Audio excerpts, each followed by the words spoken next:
Podtacular, the unofficial Halo Universe podcast, presents episode 899, Interview with JumperScape, recorded on September 1st, 2025.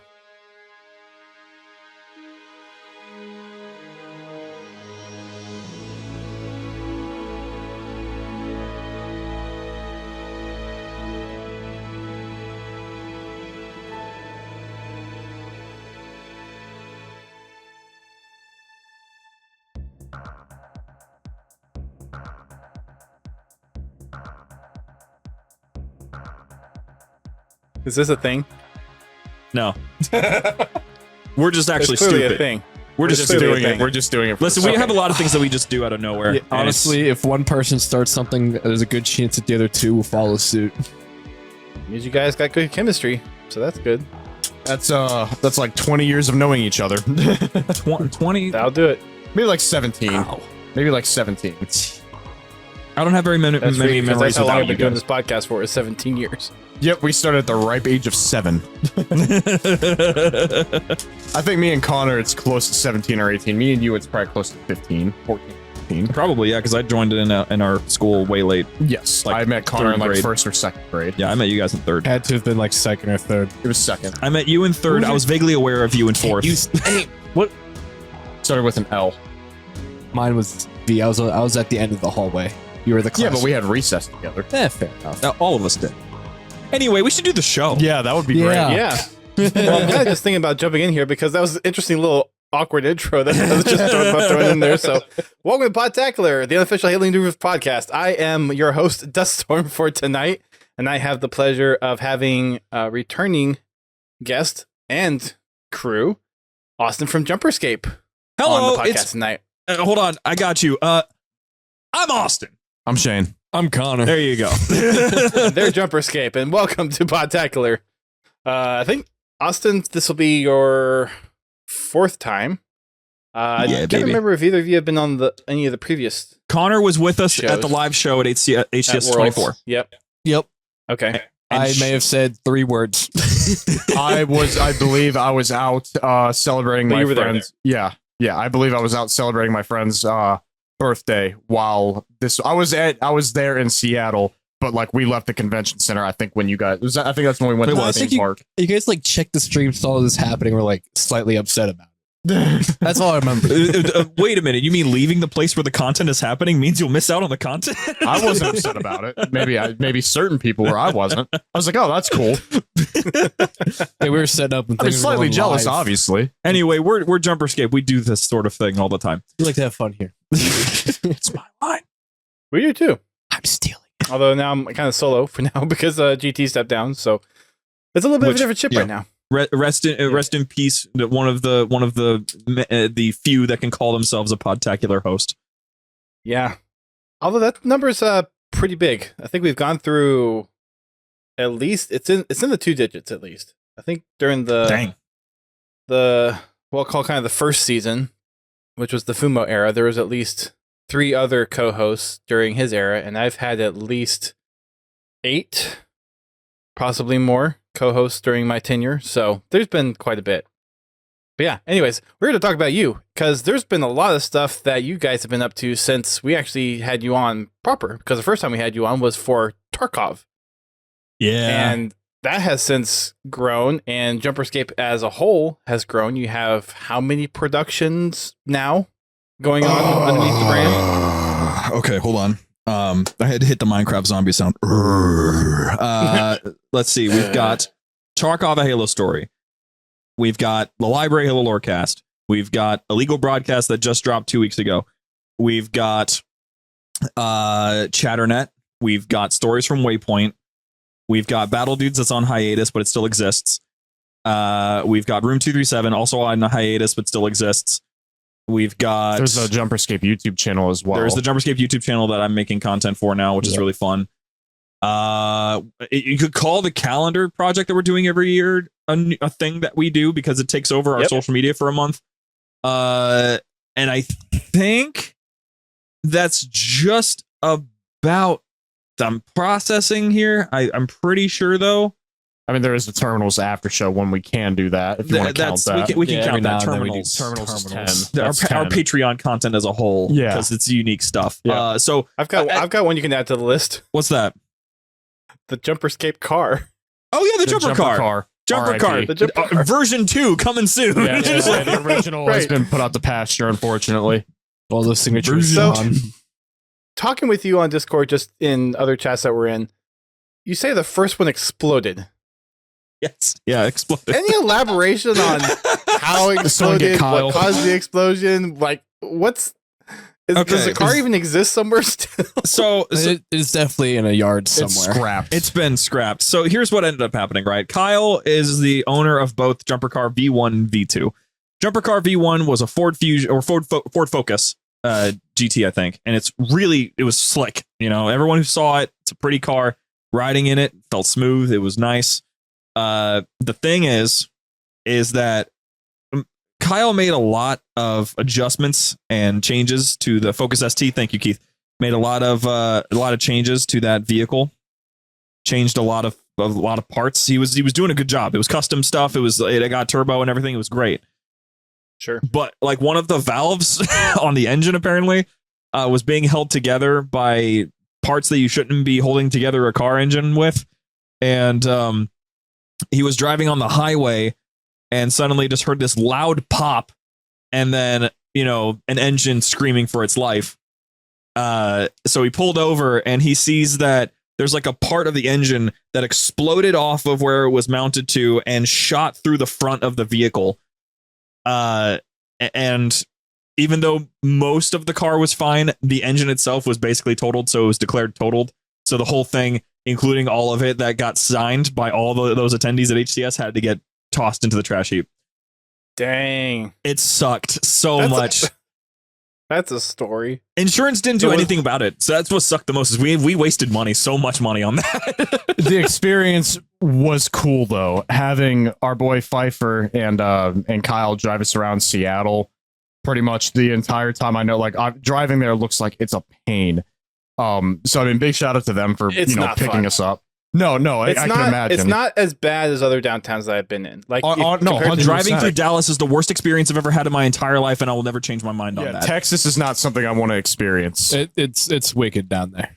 I've been down there once, and that's all I needed. Big shout out to Kyle and Pfeiffer. Like it was just it was always cool, especially when I felt like we had like our own little fleet. When like we'd get picked up from our Airbnb in the morning because we didn't have a car down there. So Kyle and Pfeiffer would come down, take us to the convention center.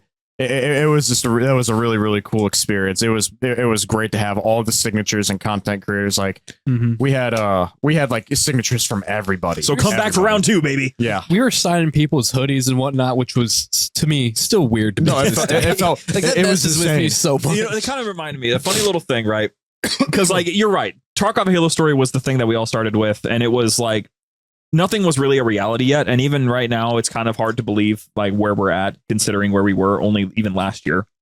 But James, our fourth host, who is currently still out on his internship, that's why he's not here. He told me before we went to HCS 24, he was like, I won't believe that we have fans until I see them in person at the event. And then we get like swarmed by like 15 people. And he's like, I still don't believe it. It's So come back this year. Yeah, it's an annoying like perma humble. I'm like nervous but excited to go this year because I don't know what to expect. The Like, brand I has didn't- grown. I didn't expect anything from last year. What am I going to be signing next from hoodies? I don't want to know. is it Children. children? Heads. Sign my baby. I think for me, I've said it a few times. The most insane experience, not insane, but for me, the most memorable. Two of the most memorable experiences that I had in Seattle was getting up on the rooftop of our Airbnb the first time we got there and seeing the view. The view was gorgeous, and then giving out 100 McChickens at the start of the very first day. At the bottom floor of the convention center, we fed all the workers. People would walk in and they're like, wow, you guys have a lot of McChickens. We're like, yeah, you want some? And they're like, are you serious? People could not fathom that we were just giving out roughly 100 McChickens. And like we fed the entire like security staff and everything. At least 92. I had 8. So it was that morning then, huh? Oh yeah, he was. Oh yeah, But I'm always hungry. yeah, it's been a jump. It's been interesting seeing how things have changed, and it's only looking like it's going to change even more as we go into 2026 for the better. Yeah. Anything on the horizon that you guys might want to talk about? Hopefully, we'll get around to it. Want to talk about? Want to and can there's a few things. Well, yeah. Yeah, I definitely appreciate that life. Yeah. Anything on the horizon? You say? Well, Tarkov, the Halo. What? Go ahead. I mean, Tarkov was the first thing that you guys had brought forward, and yeah. I mean, I should probably be more up to date on where this is, but did the second season ever drop, or was that in production? Where did that? Season 2 is still in production. Okay. It has been in production, not like back burner, not being worked on. It has been worked on consistently ever since season 1 dropped. Since it's such a massive scale in comparison, because season 1 in total was about 2.5 hours long. Season 2 is shaping up to be about 9 hours long. So trying to get that all shaped up is a challenge and a half. And so it'll be like episode 1 is written, episode 2 is written, episode 3 is written. Wait, we've missed this one thing. We need to change that. Okay, scrap the first 3 episodes we already wrote. All right, episode 1, episode 2, crap, we missed that thing in episode 1. We probably should include that. Scrap episode 2, restart from halfway through episode 1. It's like that and on and off over and over and over again. But all the elements that are in there now have been solidified, and it's going to be very, very good once it's actually completely finished in writing. The process when we get to voice acting and sound design is actually going to be the easiest because of the constant practice that we get with Stories from Waypoint. Because Stories from Waypoint is that other series that is also an audio drama in the Halo universe. This one, though, being our translation of Waypoint Chronicles, Story Shards, Fractures, the short stories that you can find in things like Halo Fractures and Halo Evolutions, taking those stories and turning them into an audio drama format. And that has been fantastic. Halo Studios, big fan of that one. I bet. They love it. Doing their job for them. Yeah, Haruspis messages me quite frequently about that show, but I still can't convince him to show up for a cameo. It might be because I've insulted his microphone setup like 3 or 4 times. It happens. They're having him read these audiobooks and he sounds like he's reading them off of a laptop microphone. Okay, I can't physically accept it. Yeah, you know? with how deep his voice is, it's like whoever's doing the mixing on your voice needs to kind of balance things out a little bit, because it's hard to understand him sometimes with those reads. Yeah, like just get the man like a half decent 5 fine, and I guarantee you it'll get better immedially. And some work on the EQ. Yes, so that's pretty much where we're at. Is just waiting for Tarkov Halo season 2, Tarkov Halo Story season 2 to actually get to the point where we can finish producing it. But if you want some of the elements that are going to be in it, Stories from Waypoint does have elements that tie into Tarkov A Halo Story. The Intel Drop Side series that we made is tied into it. Also, Tarkov Oni Files is a series that just got its completion last year, and that side series also ties into Tarkov A Halo Story's actual plot. Any kind of estimated time frame on when we might see like a trailer or something, or so when that might come out? I mean, I know that's probably a big up in the air question, but it was originally going to be November of this year, and then something really big happened that took all of my time away. And after that, I had to half shelve it. That big thing, huh? Yeah, the big thing. Yeah, the big thing. Yes, the big thing that we can't talk about. No, I can't talk about it. The thing. The thing, the thing. Connor knows. The thing of the thing of the other thing. Yes. Right? Yeah, exactly. No, I thought it was this other thing. So the show is still going. So the problem is that I still wanted to release like in November, but the problem is that I wanted to have some proper build up too. So like what I've been doing in the back end with a whole bunch of other creatives is I'll if I'm not writing the show, I'm working on marketing for it. So I currently have like 5 or 6 pieces of marketing content ready to go. That's like animations, music videos. I have a bunch of stuff that's like ready. I just don't have that actual show ready. So once the actual show is ready and I can start pumping that out, then all that stuff gets fixed up. It gets published. Folks hopefully start getting excited about a Halo audio drama again, and then we start releasing episodes. So my ideal would be either in November, if we can pull it off with the time frame that we've got, or if I want more time, I would love to take the time that I'll inevitably have, hopefully in November and December, to just have it ready by like spring next year. But regardless, most of the work is already almost finished. So it's just about actually getting to that final point, because just trying to figure out how we make a season 2 was the thing that really took up a lot of that time that we've had since we talked to you last about that show. Yeah. Well, excited to hear it. The first show was a smashing success, and was that the first production of JumperScape? Yeah, Tarkov? actually. Yeah, Tarkov was the reason why the company was made, actually. Because basically... That's a great launch point. You guys have come a long way since then. It's insane. The show was made, and basically I found out that if you used Anchor, an old publishing platform that turned into Spotify for podcasters, you could publish on Spotify. And I'm like, well, sweet. All right, sure. Why not? And I go to publish. Yeah. So I go to publish, and it's asking for like, what's the publisher name? Like, what's the author name? I'm like, oh, I don't want it to just be my name, or like, God forbid, Halo's shitpost, since that's what I was known for before that. I'm not doing that. And so I forgot about that. Yeah, dude, to this day, I still meet people who don't know who I am, but know that account. It's so funny. But no. Wait, do you own that account? Yeah. You see what I'm saying? I was him. I was the guy. He's like, that oh, you were Halo shitpost? That account. I think it was Hidden Xperia, who was also the same way with you. Wasn't it Xperia? Yeah, Hidden Xperia, Alex Wakeford, Unishek. They're like, oh my God, it's Mr. Shitpost. Pixel Flare.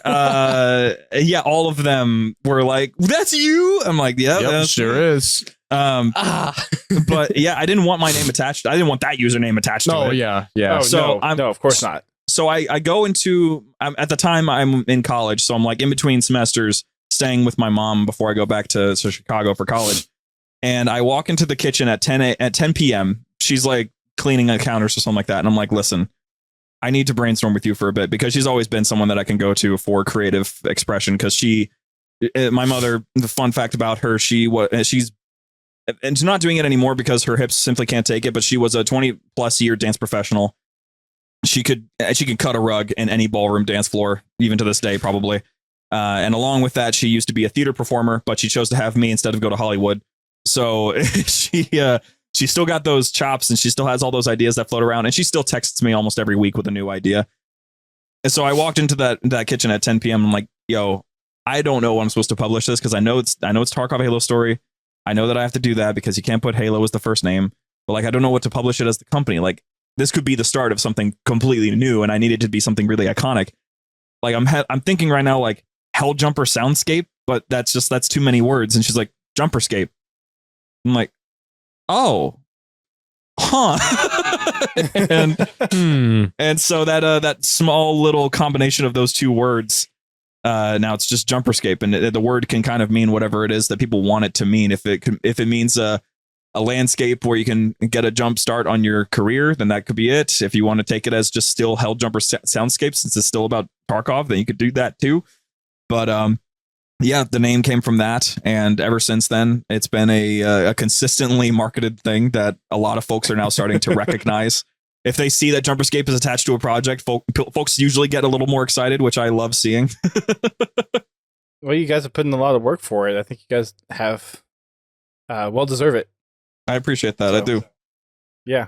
So Tarkov is coming out still. Good to hear that the progress is going on.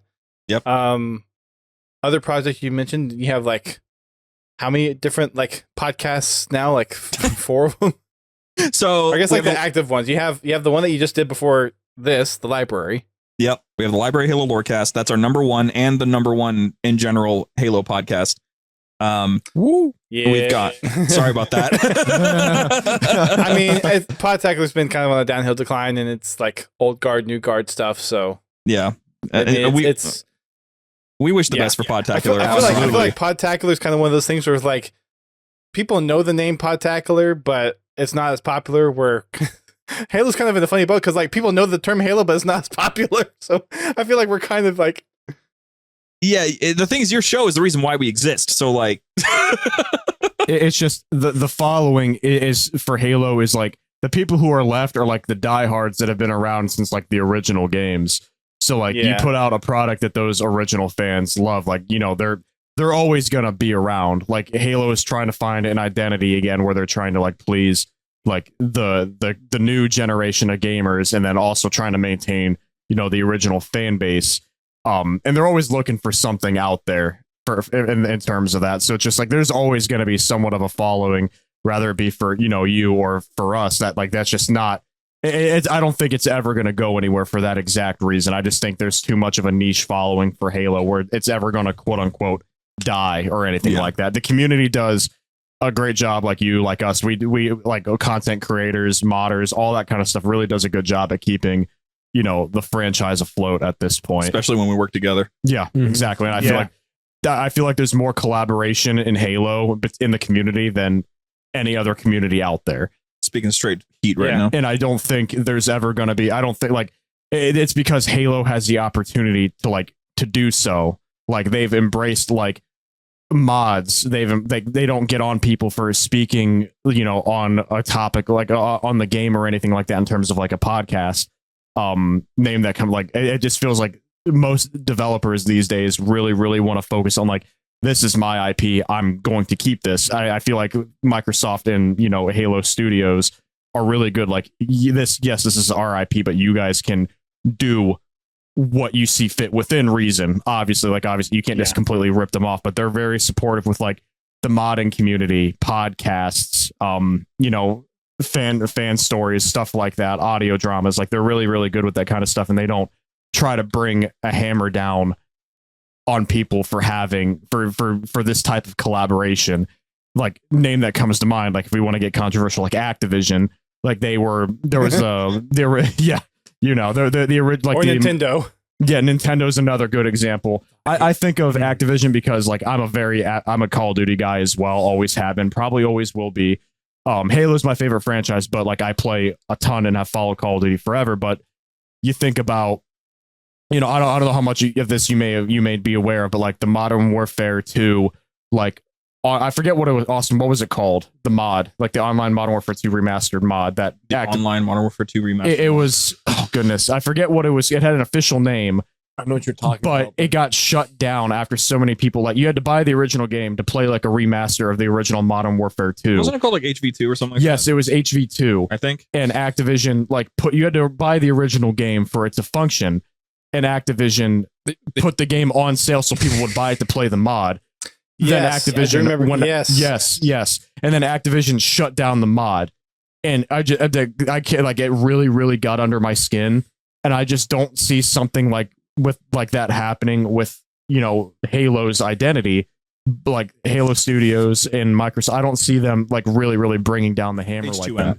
Thank you. It was, you were on the right track. But wasn't Activision under Microsoft at that point? I'm not too sure. I think so. I think they. I mean, either way. I don't think things were like completely done in their merger. Just right. Yeah, I was gonna say. I think things. It was in a weird time because Sony was really trying to fight it for a while. That back and forth. I don't think things were really set. But I think. I mean, it seems like Bungie has a little bit more. Excuse me. Halo Studios. I wish, but maybe not these days. But I don't know. It just feels like there's a. Exactly. Hey, DLC. Yeah, I'm not too big. I'm not too big of a Destiny guy. I was there for the glory days, but not these days. I'm somewhat happy where Halo is at in a community, but in terms of like the games themselves, but the community is honestly what I'm enjoying. I'm enjoying meeting other content creators. I'm enjoying playing and listening to fan projects. That's what gives me hope, you know, for a better tomorrow for the franchise, rather than, you know, just dwelling on what's happening with the game. Don't get me wrong. I am like, it'll always be the games that keep me suckered in. But like in the meanwhile, if it wasn't for like content creators like yourself, or, you know, something I can load up on Steam Workshop to get a unique experience, or something I can look up, listen to, and watch, it gives me something. It gives me a fresh perspective every day from someone who's like just now getting into this type of media. Like I'm pretty ignorant with all this stuff. I'm trying to learn as much as I can from Austin. But like kind of like seeing the inner workings, talking to people. And I think that's where I shine most, is probably talking to people more than anything else. it's just it gives me, again, hope for a better tomorrow with all this kind of stuff. The community is a great lifeline, I feel like, for the 100%. Halo franchise. More modern, I feel like. But I mean, if you want to talk about how important the community is on the topic of the shows that we produce, the next one that's really worth talking about is Chatternet. When you say like Chatternet's a show, it's like a show, then a show A, a show B, a show B. It's pretty much, it's like a D. daily radio show. There's a new episode of a bunch of different shows every single day that cover, Halo news, like aspects of Halo, gaming news in general. Like you can find pretty much anything on Chatternet. But that's the thing, is that Chatternet would not, I mean, it would be possible. It's just I would never sleep again. It would not be possible without the amount of help that we got from just actual listeners of the library. Basically, Chatternet began as a concept that was like, we wanted to have a daily Halo show because we knew that it was just going to be a fun idea. Also, like, there's a little bit of a backstory to it. So, like, do I bring it up? We'll make it vague. So there's a server that I used to be part of that I volunteered my time for. And during that time, I was offering my assistance.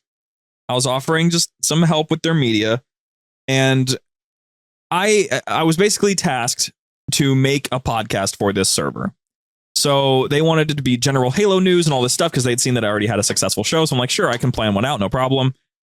And they kept on pestering me for months about like deadlines and like pulling me into VCs to basically like threaten my position within the team, which is not even that big of a deal. You don't pay me, so it's not like it was that big of a deal.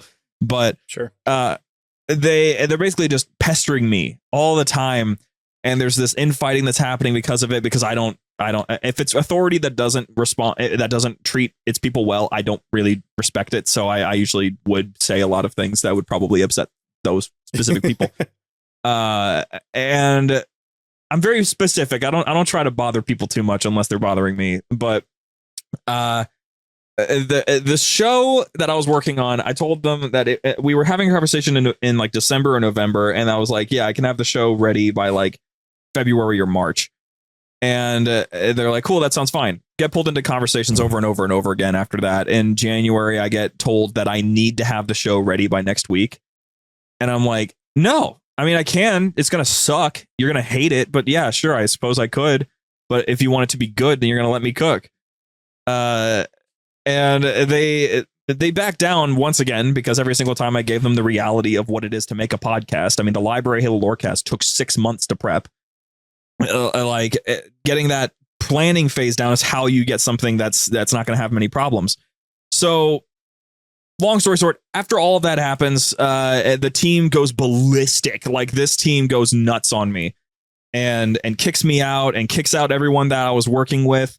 I walked out of that server after what happened, and I had a new team of like 10 media specialists.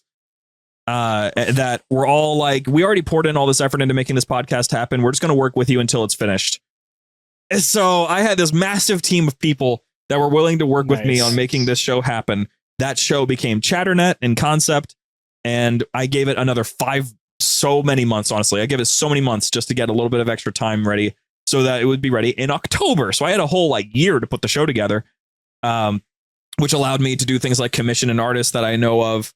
I think he's in, I'm not going to guess what country he's in because I can't actually remember, but his name is Crustacean. He's awesome. Got him to make some bumpers for us. I got a voice actress to do the whole Chatternet thing. I got a whole lot of stuff that got moving. It was super cool. That server saw what the show became, and they got super upset, so mad. But not my problem.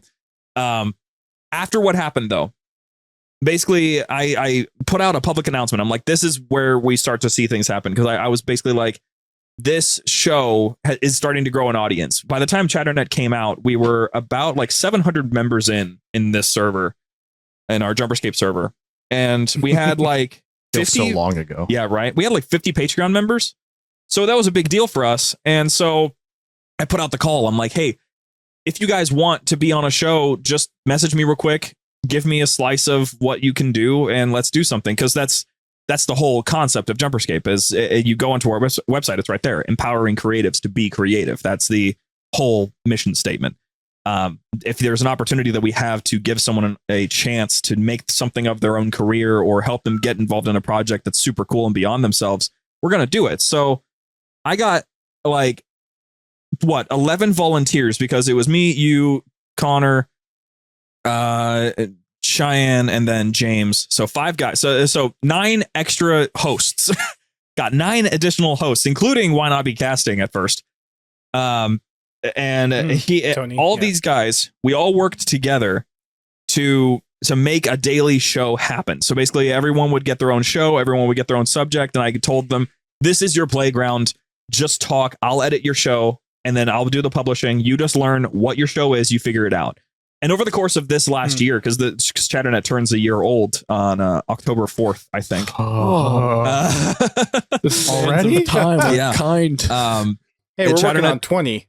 Yeah. You guys got a way to go. We got a while, but we'll get there. Chatternet is turning 1 year old in October, and that show, over the course of the last year, I've gotten to see all of the hosts really figure out what their shows are. All of them now edit their own shows. I barely have to touch the show. The most important thing recently, actually, is that they took over publishing. So by this point, one of my personal goals that I've been holding on to ever since I graduated college, I was telling myself and Cheyenne, I'm like, I want to be able to create something and then create it so well that I can step away and it keeps going. And that happened with Chatternet. The only thing I have to do now is just every now and then I do my segment. Sometimes I help Connor with his. That's all we do now. So I think one of the coolest things about Chatternet, and you kind of said this earlier, like it was just people from our Discord.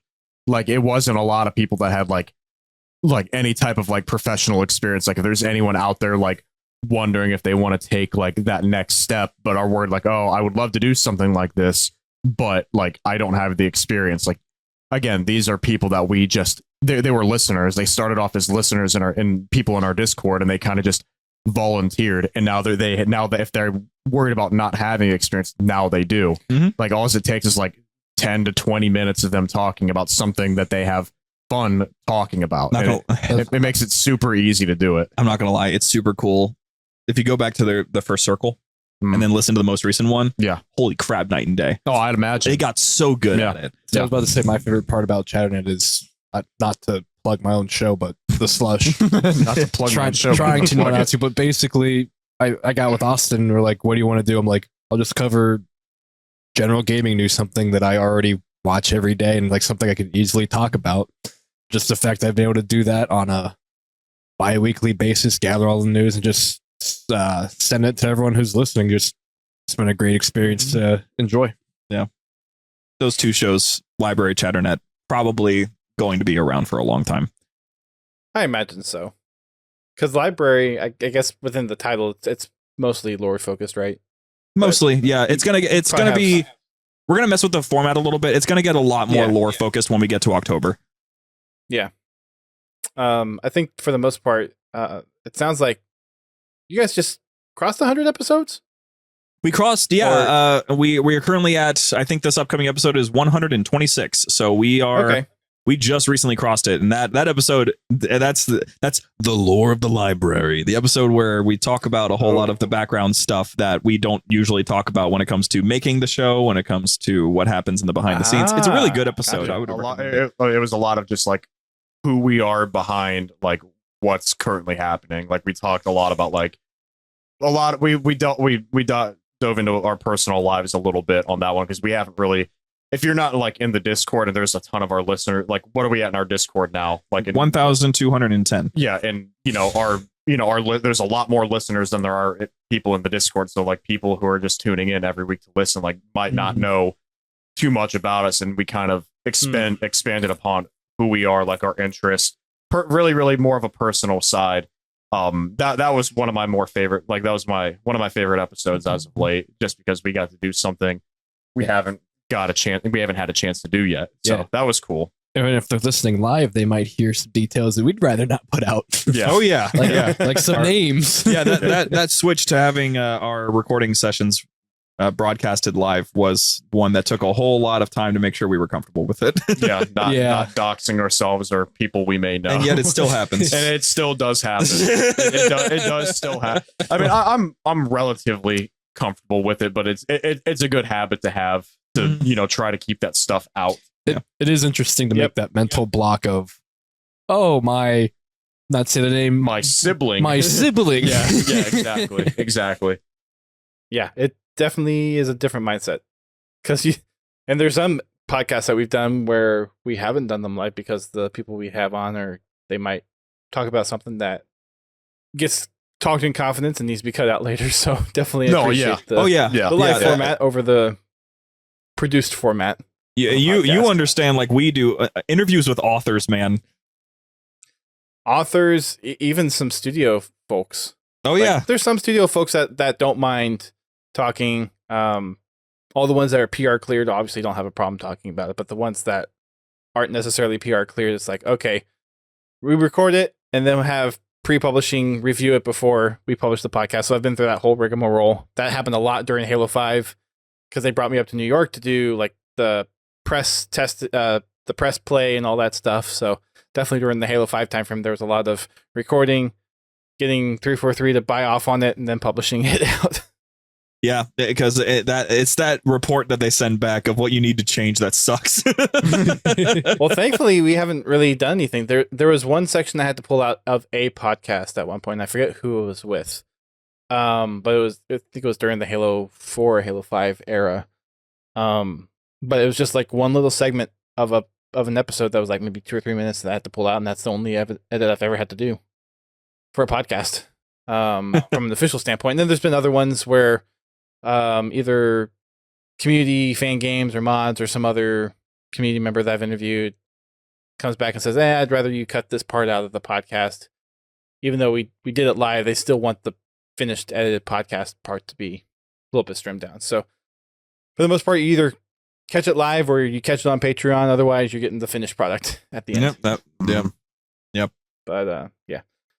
So calendar was something new. How did that idea come about? You ever seen those daily Garfield calendars? Mm-hmm. Yeah. I love how that's the inspiration. You just saw one and you just thought, there needs to be a Halo community calendar. No, I didn't just see one. I bought it.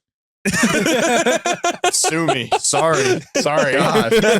Guilty. And then I used it for a couple months. No, really, it did come out of that because I first of all, I find calendars very entertaining. I don't know what it is, but I like the concept of being able to make a calendar actually interesting. We have in my house, we have a calendar that it has art, like concept art from Lord of the Rings, and then it has quotes from different books that Tolkien wrote at the very beginning. So like what we'll do, me and Cheyenne will flip the calendar to the next month, and then I'll read in a very dramatic voice the excerpt from the book that's on the calendar, and now we're set for the month. So like it was fun just seeing like a Garfield comic every day. Right now I have a what is that? It's that one comic about the aliens that are really funny, that are doing everyday things but saying it with an alien sort of weird, don't understand it kind of sense. I don't remember what it's called, but I have that as a daily calendar right now. So basically the interactive element of the calendar was something I loved. And I was just sort of at one point I think I might've been in a VC with Goose or something like that. I think that's what it was. I think it might've even been Goose's idea that he pitched to me that I had the inspiration for to add to basically one of us in that VC that night at like 2 a.m. It's always early in the morning at 2 a.m. We're just like, dude, what if we just do like a calendar? And the concept started going from there, figuring out like, well, what kind of calendar is it? What do we want to print? Can you even print a custom calendar? Oh, you can print custom calendars. That's pretty cool. Who would we even pull in? Goose starts listing all these artists that he would want to have on the project. And this was all last year. So this was, fresh ideas were everywhere last year, trying to make something stick. And finally it was like, okay, cool. Well, here's the problem. Printing like 100 calendars is like $1,300. Ain't nobody got that cash for just a bunch of calendars. So what are we supposed to do about this? And so logistics it was so difficult trying to figure out how this was going to go logistically, but we had to be like, all right, we want to fund this. We know we need the money to make it happen because I want to pay the artists. Because this was when the mentality that JumperScape has of giving opportunities and then paying artists for their work really started to solidify. So wanting to make sure that that was the focus was challenging. So the concept of crowdfunding became a thing, which of course brought up the game content usage rules. And you're like, okay, is that okay though? And it's like, well, I mean, technically, yeah, actually, because I'm not selling it. If it fails, then everyone gets their money back. So like, they're just helping to bring a project to life. So that's basically technically what's going on. Could you call it a transaction? Suppose so, but that's why they say the word backer, because it's a different context. So the calendar goes up last year at a budget of $2,500, which I thought was going to be enough. And we hit that goal like 25 days in, and it gets up to like 3,300, pretty decent. And when we get the cash, finally, I pay all the artists, I pay for the calendar, and then I realize I'm out of money. And I still haven't shipped them out yet. So I had to pay a lot of money out of my own pocket and JumperScape's budget to pay for the calendar shipping and for all the additional items that we paid for to be in there. So that was an unfortunate circumstance that happened. So for this year, things got a little, we had experience now, so we got to get a little more technical. Right. There's always that first step that you have to figure out the terrain. So of course, yeah, you have a little bit the hard way, but you still survived it. Up. It's like it's requirement. You have to screw up. You gotta. There's no way you can get good at anything. The experts made all the mistakes. Yep. So this calendar for this year, which astounding success. It started off, I admit, super rough. Like I was like, oh, we're not making that at all. Because the calendar launched with a budget, and this time on Kickstarter, we switched platforms entirely. So Indiegogo people who supported last year wouldn't have even known unless they checked their emails that we sent personally to them. Kickstarter launches, and the Kickstarter has a budget of $5,000 increase of $7,500. Reason being, the artists single-handedly upped the budget by 3 times. So like last year they were about maybe 1K. So that price increased because we got excessively professional artists that are really doing real things out there in the world. And so their price went up, and then the production of the calendar went up because we know we were going to get more. Because last year we only had 14 calendars to hand out at Worlds, and that just wasn't enough. They were gone before we even got into the event. So those were gone within like I thought I was going to be walking around with them. No, those were gone quick. I remember how quick. Yeah, those went extremely fast. Yeah. So we became very popular very quickly. A lot of people came up to us, and yeah, I mean, honestly, the branded hoodies probably helped a good bit. Like, oh, it's JumperScape. This year's going to be even better. Who do you know what the event's going to be wearing? Bright yellow neon. You know, like no one. It's fine, Shane. No, it's not. I know. I'm agree. Depressed. Shane and James will be making it this year. Out. Yeah, me and my buddy, me and James both are. We have a wedding smack dab in the middle of HCS. Like like HCS is like Friday, Saturday, Sunday. One of our close friends' wedding is like Saturday. So it's just like there's just no possible way. Yep, I'll be there. Connor's gonna be there at the event. The life of the party. So with Connor and Austin again, like a guest on the Podtacular back hall. Me and James just aren't meant to be on it. And Connor and I are going to straight up like carry the entire company that weekend. But I have great faith in him. Represent. We can have our live little podcast we did last time again. Probably, yeah. I'm sure that it'll be possible. Yeah. But I think you guys will probably do a live show. We'll do our live show again, probably that back hallway. Probably try to do that again this year. Cool. And good. I'm glad. Yeah. I mean, and it's just kind of, for people that have heard it, it's just kind of talking about the event. No sets format or anything. Like, as the Podtacular podcast, we don't focus on the competitive side too much, just because, well, HCS Pro Talk exists. We kind of refer it to them. So whenever there's a big major or something, we'll talk about, hey, this is who won, and here's the standings and whatnot. But we don't focus on the competitive stuff too much because, well, there's now a whole podcast who's dedicated to doing that. Yeah. So but we talk about the event. We talk about like crazy plays that have happened, the boosts that have been there, because 343, now Halo Studios, has kind of made the Halo Worlds kind of a Halo community thing than It's just a convention. straight, Yeah. a little bit. It's like a Halo convention. And Yeah. talking with the folks behind the scene, they kind of want it to be like a Halo Fest type experience every year, where you have, obviously it's driven by the competitive side of things, but you do have the community side where you can get merch, you can play weird little side games, you have the community stage, a lot of different ways to get involved with the event while you're there, not just watching competitive Halo, even though that's the main driver. And it'll be interesting to see what happens this year, just because they announced that this is the last Worlds on the Halo Infinite run. Yeah, it's still crazy. That's why it stings that I won't be there even more. It could mean Outpost could come back. I can go to an Outpost finally. Oh God. It was interesting seeing social media blow up with Outpost when HCS dropped that article and made that announcement. Yeah, Like, everyone was like, "I want Outpost back."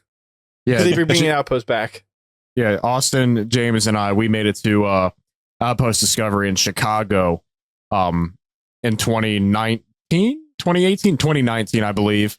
That was a really, really good experience. That was fun, and I genuinely think we probably had a good chance of it coming back if there wasn't some unforeseen circumstances in 2020. I think we probably would have gotten another one, but I think with how, that year shaped out, I think it was like maybe we shouldn't do a gathering of several thousand people in a really, really big city. So I'm like, okay, understand, but like half a decade has passed at this point. I think, especially with HCS, going relatively well, I would like to see Outpost Discovery come back once again. I just remember watching all the photos and videos coming in from you guys being there. I think I was in college at the time. You were in college. I was sitting there looking at my phone. I'm like, that looks like fun. No, it was a great time. Oh, I bet. It was a great time. We met. Please tell me more. We I'd love to hear about it. we met a few of like our gaming and internet friends there for the first time, that we just just some of those people that we play with and know through social media, and maybe we met. So we meet someone that was consistently at like the Halo shitpost, like game nights. Yeah, I forget what his name was. One of them was Dustin. Oh yeah, Dustin's been around. Dustin, since, he's been around since. No, not you. I was just saying no. Our Dustin, our current moderator, Dustin. But yeah, Dustin. Was he there? Yeah, he was there. Wait, are you saying I'm sorry, I must have lost track. Are you talking about last year? Yes. No, I'm talking about Outpost Discovery. Oh, you're not talking about one of those. You're talking about Spark, the original creator of Tarkov: Halo Story. That's who it was. Yep. Yes, we met the original creator for Tarkov there, and then one of our other buddies, Antonio, that we've been gaming with for 10 years at this point. Yep. Ugh. Yeah, we met. It was just a good experience. Everyone was like super friendly. A lot of good. Again, just a really, really good emphasis on like how good the Halo community can be. Mm-hmm.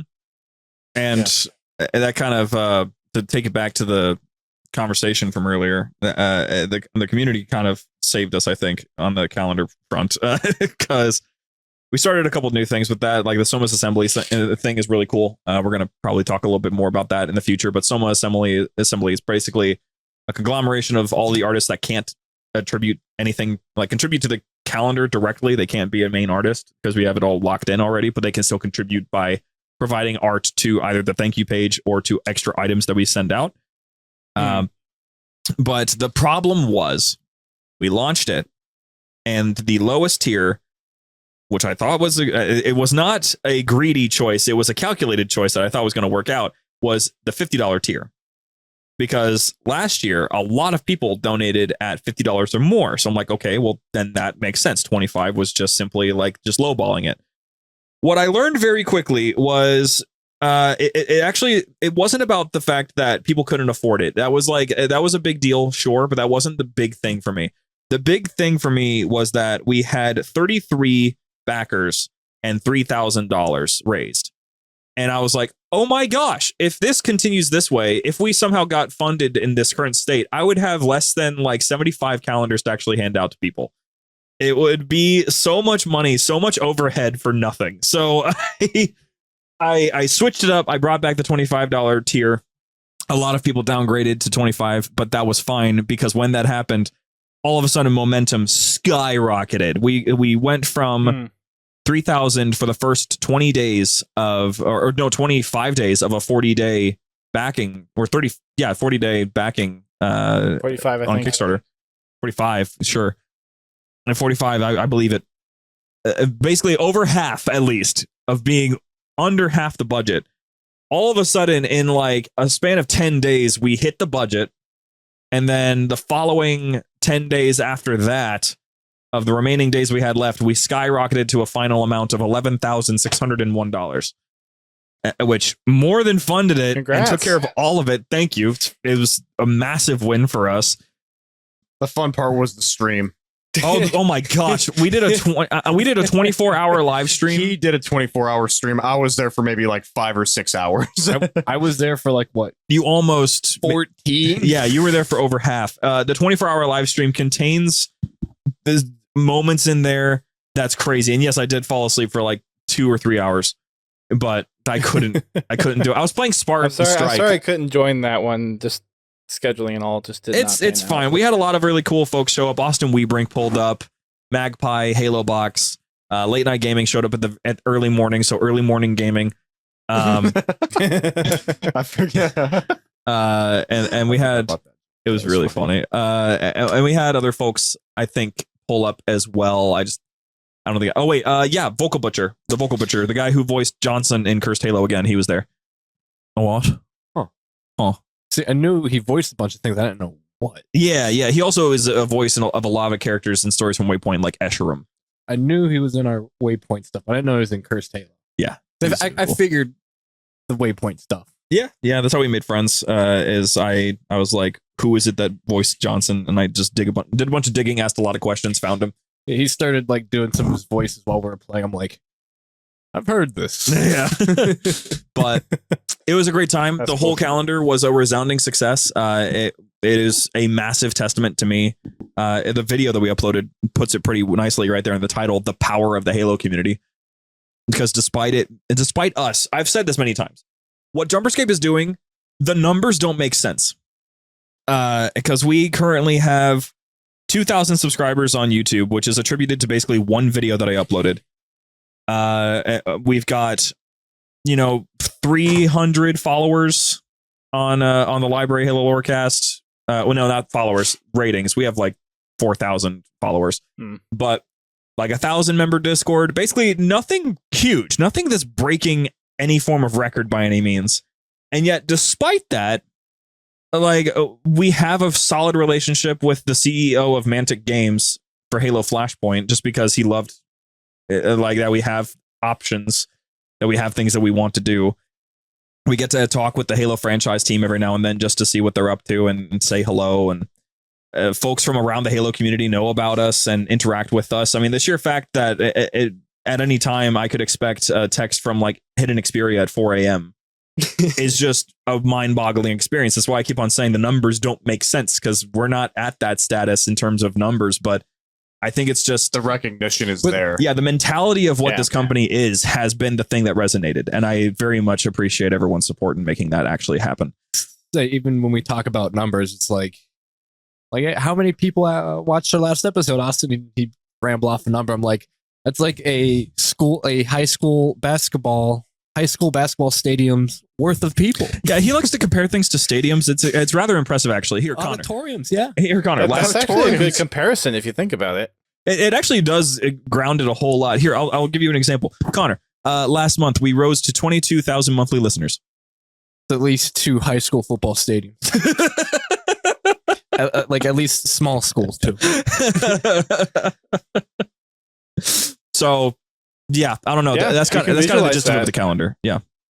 The big thing too, like kind of going off of that, like the numbers not making sense. The JumperScape YouTube channel, I think like 2,000 subs roughly. Yeah, roughly 2,000. He put out a video a few weeks, like our Jumpers, like on the channel, like the channel has like the episodes on, like the video episodes on there, like few hundred, maybe less than 100. And then there's the one video where he plays like a bunch of different fan games. It's like 60,000 views out of nowhere. Like it just blew up for no reason. And we're like, the algorithm really, and like looking at the comments, everyone's like, shout out to the algorithm for bringing me here. And it's just, again, I think it's a testament to how how niche Halo is at this point. Like it clearly struck a chord with a good chunk of like the Halo like fan base, I guess would be it just like that many 2,000 subs and then randomly just spiraling off and getting a video like up to like not close to 100K, but like to the point where it's not unrealistic is kind of like wild to me. Large NBA arena. 60,000. No, that's yeah. No, that's like 3 NBA arenas if you want to be honest. 60,000? Roughly, yes. In Cleveland, the capacity is 29,000. So roughly two. You're roughly 2. College football.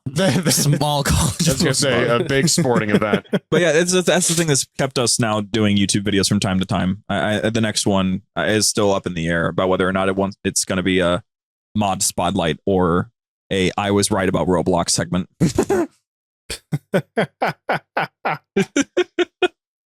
That's been some interesting news. Right?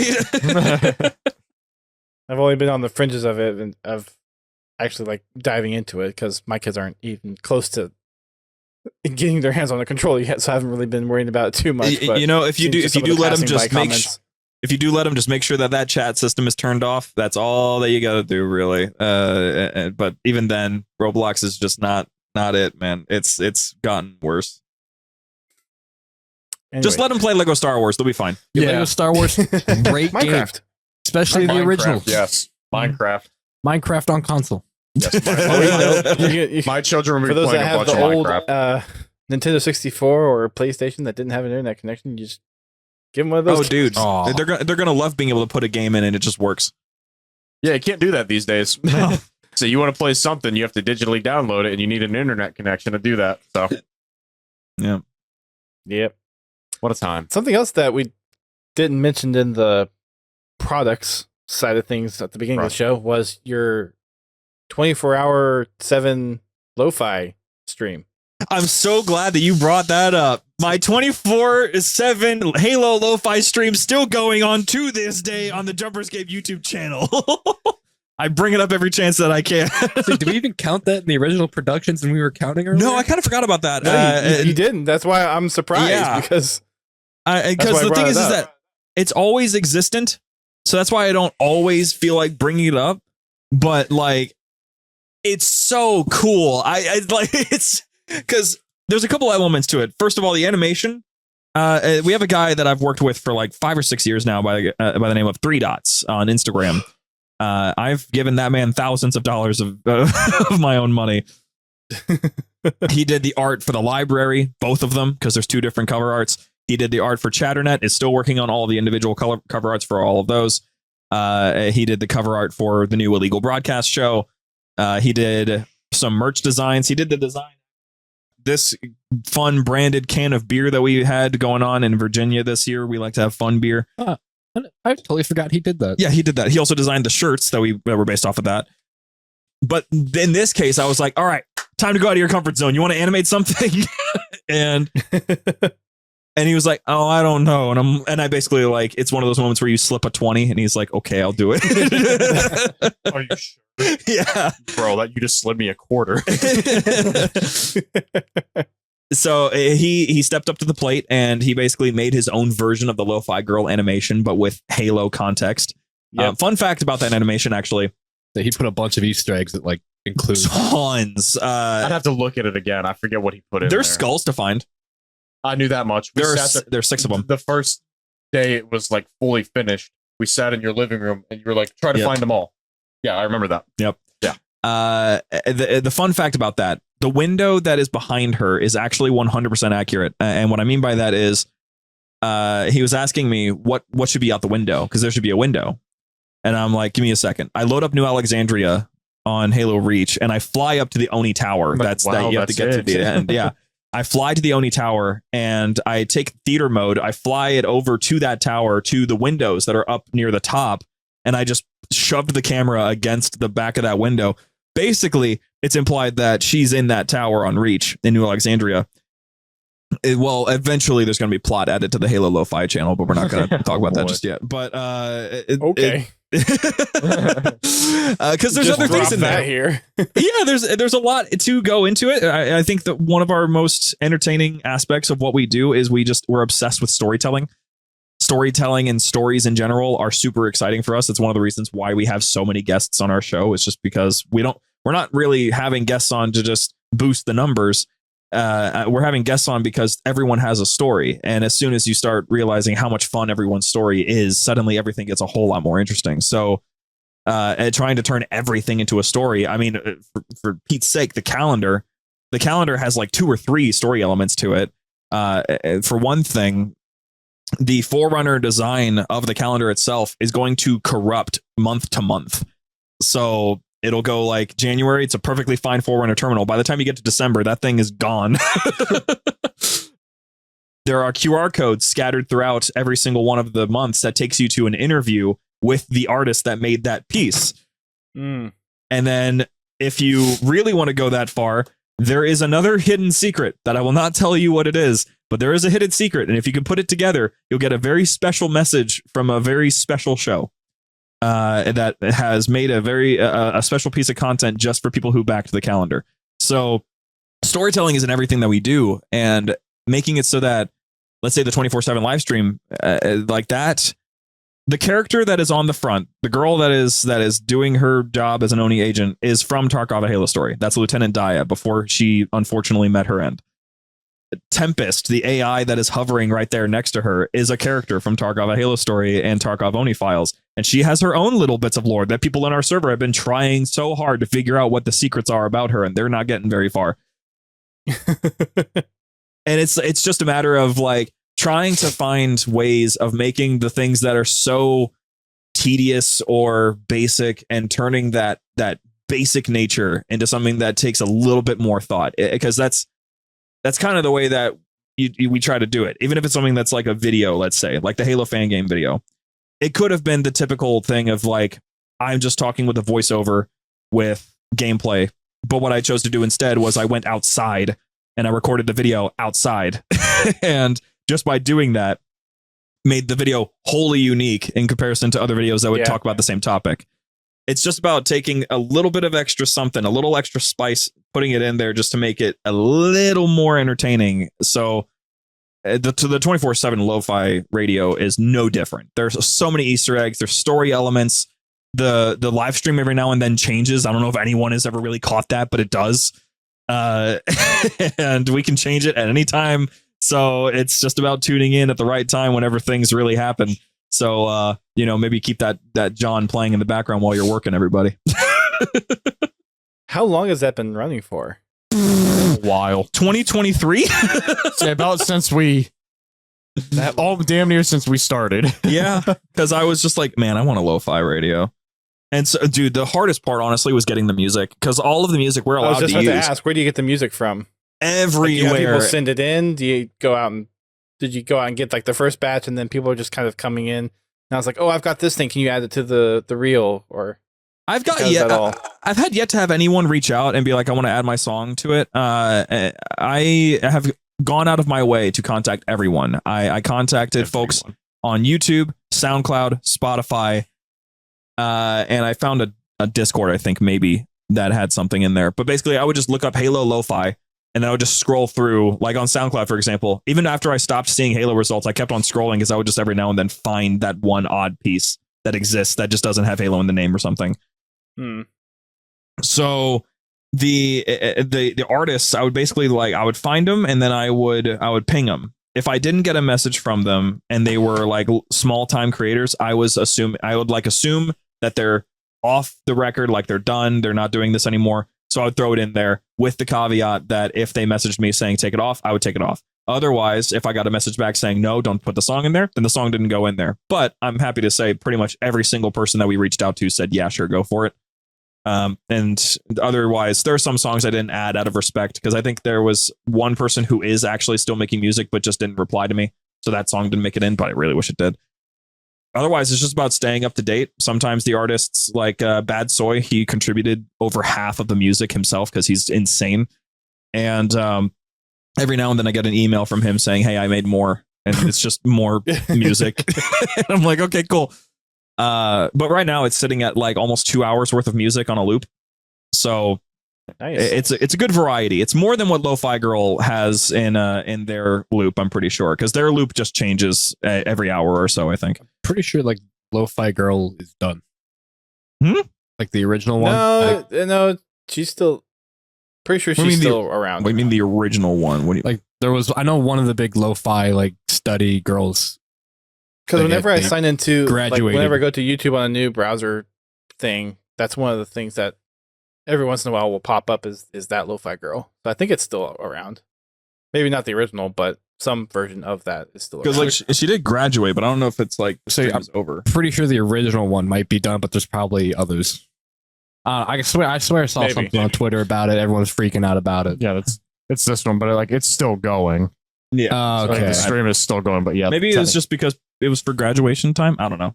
But anyway, yeah, the Halo Lo-Fi is fantastic. It's one of my proudest productions. Even though it's so freaking simple, we turned something.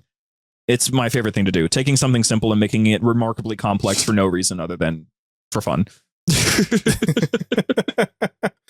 Yeah, that sounds familiar. And I don't have time to do any of that fun stuff because I've got kids. Yay! We all get there sooner or later. Yeah, we do.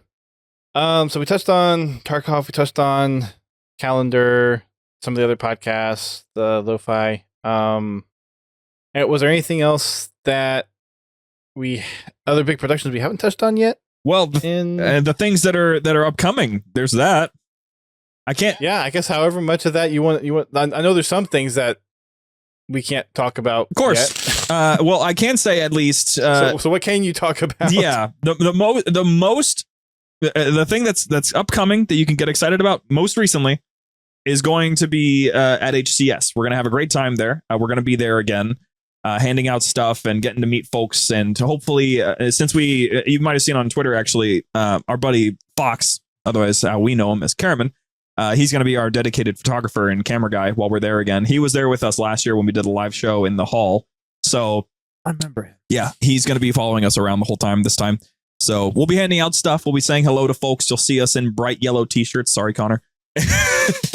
And please get me like a blue stripe or something. It's got to be bright blue. Like, who's wearing bright yellow? You know what I'm saying? Like, we will. Us. So, we'll be walking around. I know someone who's worn a bright yellow jumper jacket. Jumper jacket, Worlds. You say? Yeah. No, there's an idea. I think that's what she wore. Don't give him an idea. But that reminded me too. When you were talking about the illegal broadcast, I was thinking in my head that was a missed opportunity for a subsidiary company called JumperScape. JumperScape. Actually, there's a good amount of jokes that exist like that in the server. There's one guy, Flyboy Pfeiffer. He took our logo and he took the Helldivers logo and he put them together, and it goes like Jumper Diver or something like that. I think is what it's a sticker. We have it. It's really cool. Yeah. But yeah, we'll be at HCS. We'll get to say hello to everybody. We'll be trying to interact with folks as much as we possibly can while we're there. Otherwise, two things to look forward to. For one, we're still assisting in the modding community. We currently have our toes dipped into Evolutions, a RTS mod for Command and Conquer 3. Very much. We successfully voiced all of the units. That's Command and Conquer. I was thinking of another one. Yeah. I was thinking of Operation Trebuchet and the other thing. Oh, yeah. That's Arma. Yeah, the Command and Conquer is the RTS. Yeah, that's Arma. So Right. There's some gameplay you can find. I was never good at that game. I had some buddies in college that were great at that game. I was never good at that game, and we would always play, and I would always get decimated unless I was on one of their teams, and it was evenly balanced. But it's worth trying again because Evolutions is going in and it's changing up the entirety of the gameplay. I voice a character. Shane voices 2 of them. James voices like 2 or 3 of them. And then we have a bunch of other voice actors that voice the other 40 units. So all of the units are being voiced by actors from our own internal network. And also we're assisting with anything else logistics wise. We assist with producing. Usually it's like, hey, I need this to make this possible. Okay, cool. We'll get that for you. hey, I need this in order to do all sorts of this other stuff. All right, cool. We'll try to find someone for you that can help you with that. So that sort of thing has been really successful. But the biggest thing that I think folks are going to really like, me and Shane got to see it recently, but y'all don't get to see it for however long until it's ready.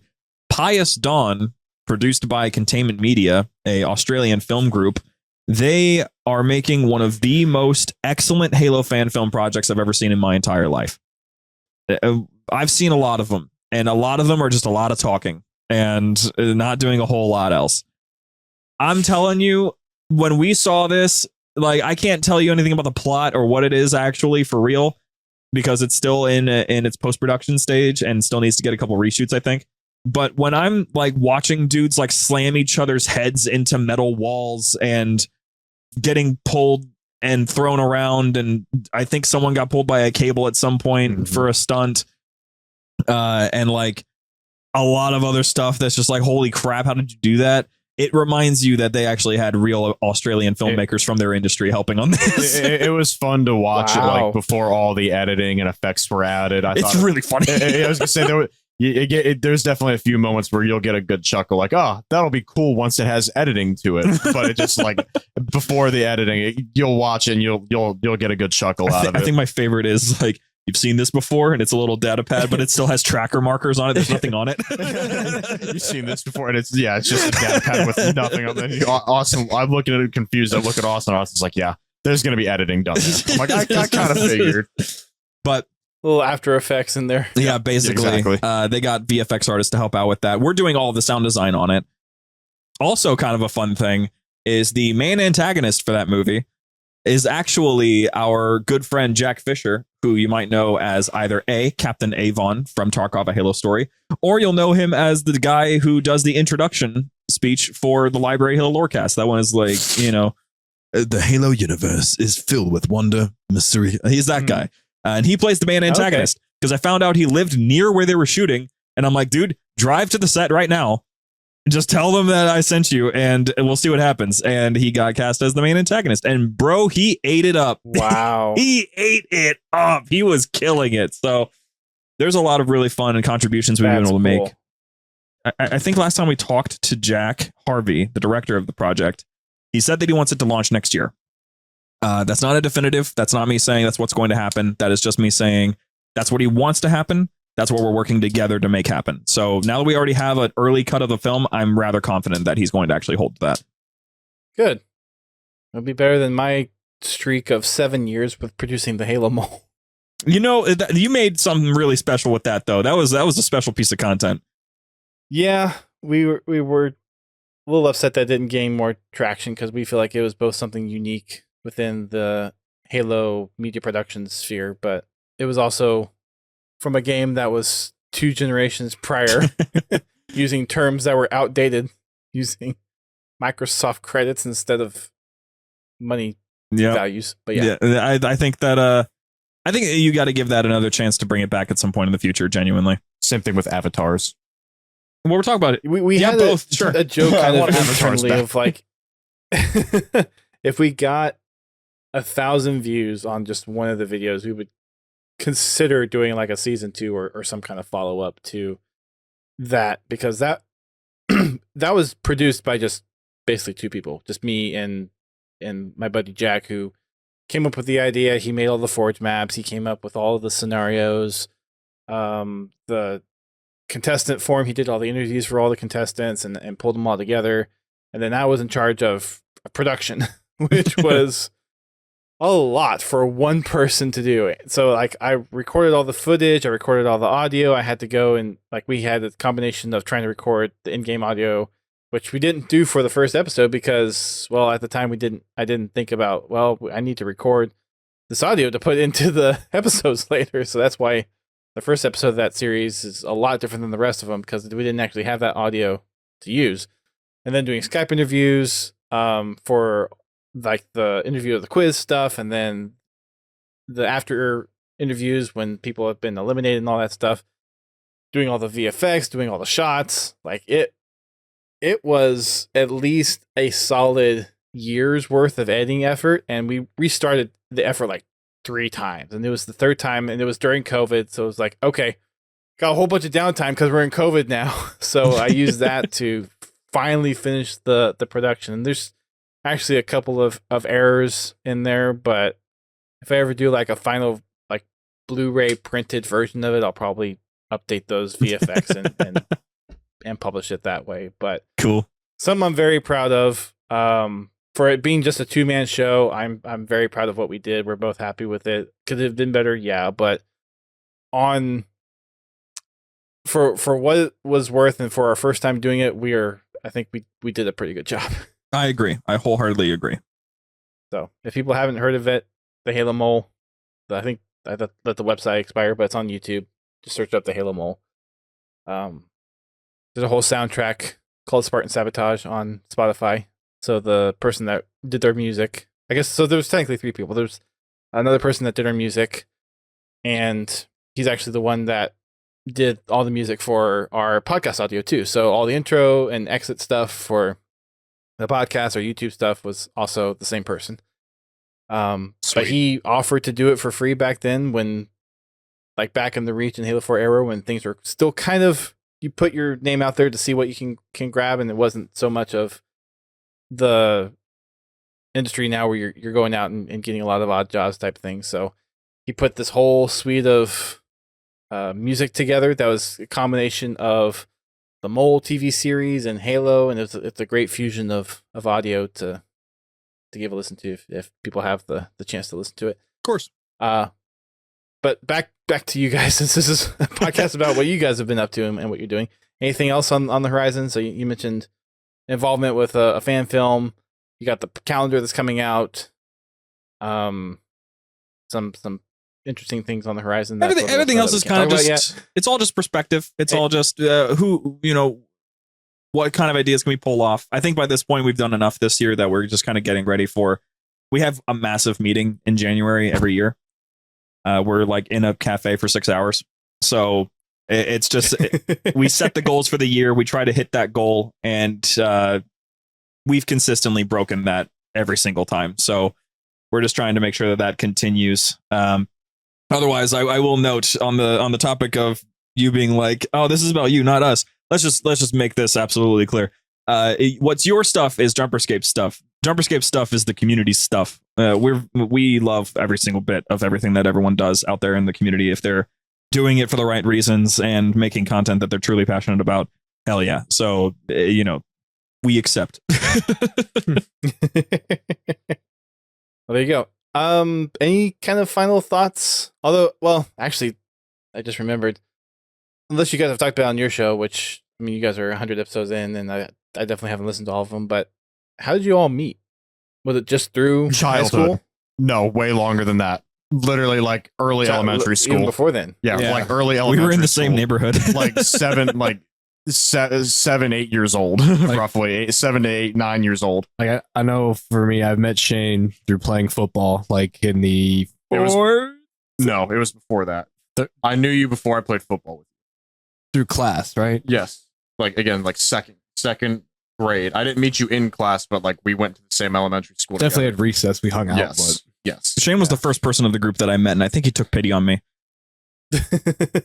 I was not he was in my eyes the popular kid of the school, and then I was stop it, you're making me blush. And I was 4 eyes, so I was not a popular. I had like 3 or 4 different bullies.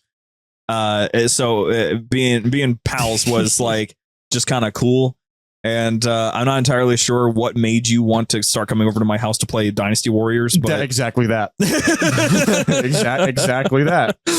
But it was a fun time. It was basically just a bunch of kids just kind of hanging out, and then slowly things just started shaping up to be rather interesting. James was their friend mostly, and then when we hit teenage years, when James finally learned how to drive before all of us, he just started driving up to my house every week.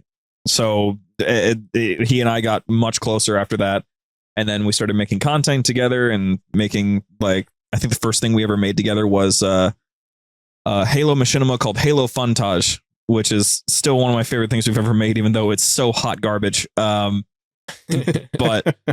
I mean, I've been making. Yeah, we had fun. Gotta have to start somewhere. It's got to start somewhere. The first piece of content was me and Shane, though, that we've ever produced. Although you could argue that I was making stuff before that, because whenever you remember flip phones, right? They were way cooler than smartphones. Yeah. Do I still have my? No. Wait. Do I have my Razor? I might still have my Razor. I had a Motorola, one of those Verizon Motorola's that you flipped it up and it was a keyboard, a full keyboard. I have that still. I have the full QWERTY keyboard phone. It was great. And on that, it had a very special piece of technology. You could record a video with it, but you could hit a pause button. So I would record videos with me and two of my friends that I hung out with, aside from these guys. And we would make like parody videos of FPS shooters, but just for us, because we didn't know how to upload anything. Those videos are all gone. They're very much disappeared. But like, I've been making stuff since I was capable of like breathing. I think like the earliest bit of content that I think I've ever produced, if we're really talking about the trajectory that I got on, that eventually led to this company's existence, was 7 years old. I got a tape recorder and I wouldn't stop recording things. So I was doing podcasting before. So it's been ingrained in you for a while. Yeah, I was doing podcasting before I even knew how to tie my shoes, bro. I was cooking. But wow, yeah, what a story. Yeah, since then, I mean, it's just been like, essentially, it's been, at least you guys can correct me if this is inaccurate in how you guys think of it, but I've always liked to make things. I've always liked to create stuff, but most importantly, I like to involve the people that I care about and love in what I produce. Mm-hmm. So any opportunity that I get, I'll just kind of be like, yo, you guys want to be in on this? It's basically what happened with the library. I just kind of popped into a chat one day. I'm like, hey, I'm going to do a Halo podcast. I'm going to see if it works. Do you guys want to do it? And it was like, yeah, sure. Why not? Originally, it wasn't Connor. Took me a minute to come around. Same thing goes for JumperScape. Even to this day, I'm like, you guys can just kind of like hop out anytime. This is my thing mostly, but it became such a thing where, I'm setting a stage so that those that I care about can get an opportunity to kind of do something fun. So I might be the mind behind a lot of this stuff, but it doesn't mean that, I'm not keeping things open to those that I care about a whole lot, so that it's not just me.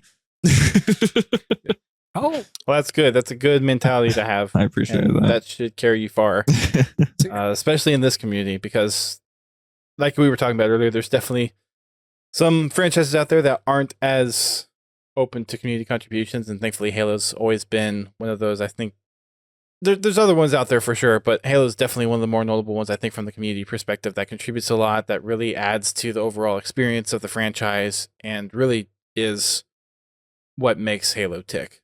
Yeah, I totally see that. What were you saying, Connor? I was trying to ask, how long did the podcast go before I joined? It wasn't long. Oh, only 30 episodes. I was about to say You hopped in on the Monopoly episode. What? Not a month. Monopoly. We played Halo Monopoly for like 3 hours. It was awesome. Oh, nice. I tried to do a recording of like those things at PAX one year, and it just did not go well.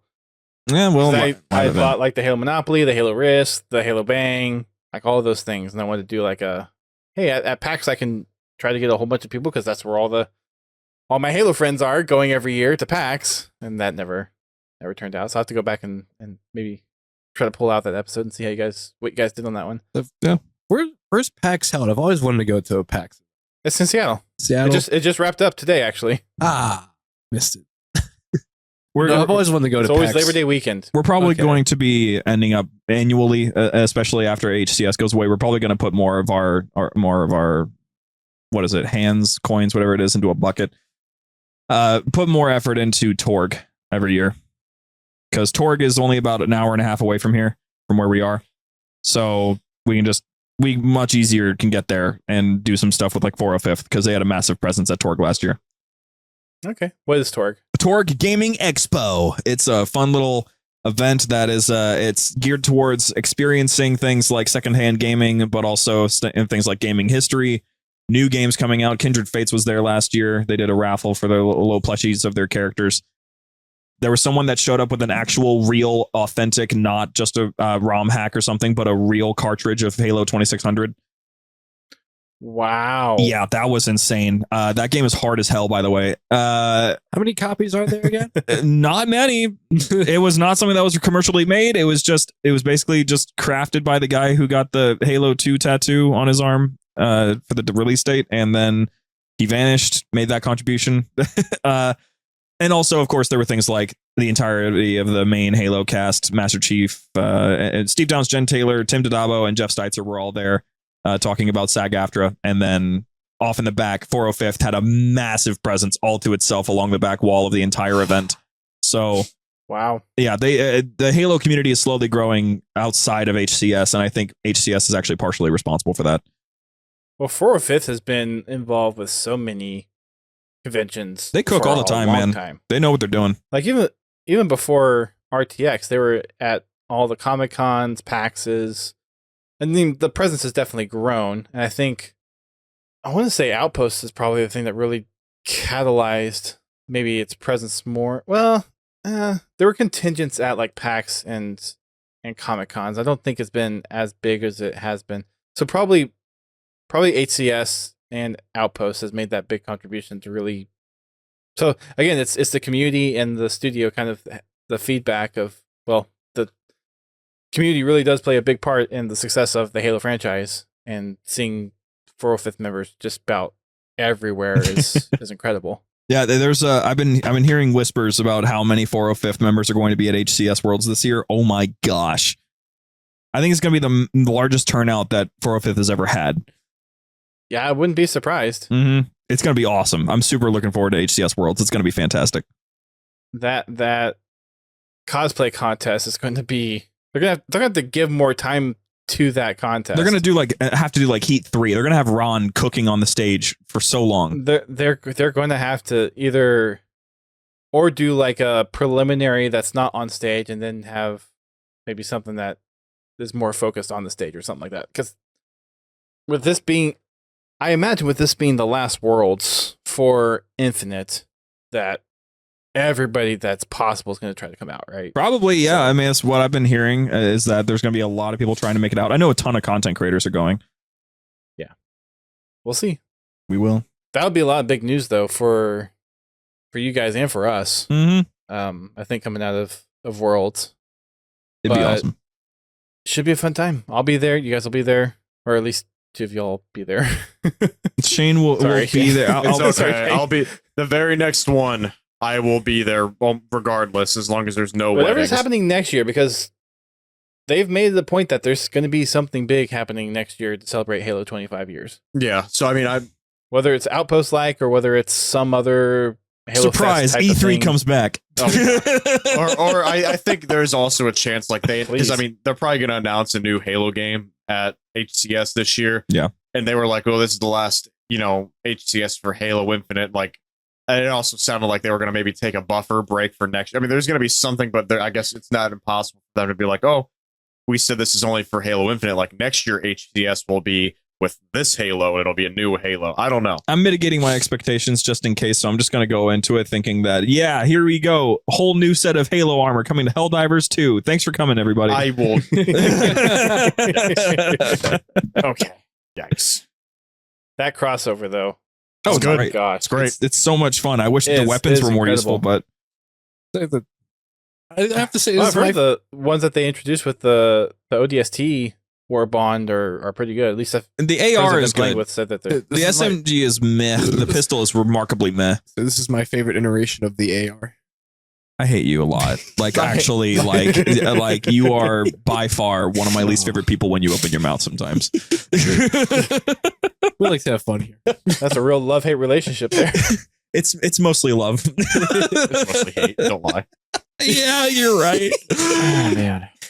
You need to get Onset and Bravo to host a therapy session for you guys, dude. If you turned on the camera before we turned on ours, there would be therapists being like, "You guys all right?" No. No. Or Halo fans, no.